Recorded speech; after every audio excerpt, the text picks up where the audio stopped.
عجب سودا، عجب شور و شر شد خدایا.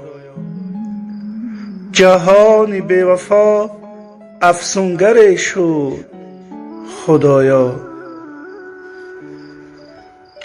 همان دلبر که دل بردست و از ما خوش جمالت، به مثل من نصیب دیگری شد خدایا. گه عاشق یاریم و گه از جام شدیم، خوش کام گه و گاه هم ناکام شدیم. اما تیر بوده ایم و زندگی تیرانداز، در سینه خاک سر آرام شدیم.